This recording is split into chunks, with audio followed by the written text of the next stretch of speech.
আসসালামু আলাইকুম। আমি ইঞ্জিনিয়ার গোলাম কিবরিয়া। আজকে এসেছি একটা প্রজেক্ট ভিজিট করার জন্য, যেখানে ব্রিক ওয়ার্কের কাজ চলছে আর অন্যান্য কাজ চলছে। এখানে সিঁড়িতে একটা জিনিস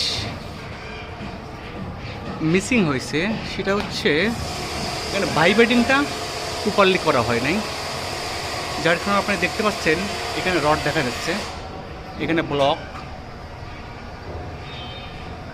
এটা একটা রড, অর্থাৎ ক্লিয়ার কভার ঠিক নাই। ঠিক আছে, এখানে পোরাস কংক্রিট হয়েছে আর কি, কংক্রিটটা দুর্বল হয়েছে। ঠিক আছে, এখান দিয়ে ময়েশ্চার ভিতরে প্রবেশ করে রডটাকে দুর্বল করে ফেলবে। সুতরাং আমরা যখন স্ল্যাবের কাজ করব, ওই স্ল্যাবের যেন থিকনেস ঠিক থাকে এবং ক্লিয়ার কভার যেন ঠিক থাকে। যদি ক্লিয়ার কভার ঠিক না থাকে তাহলে কিন্তু এখান দিয়ে ময়েশ্চার প্রবেশ করে রডটাকে দুর্বল করে ফেলবে এবং কোরেশনে রডটা ক্ষয় হয়ে যাবে।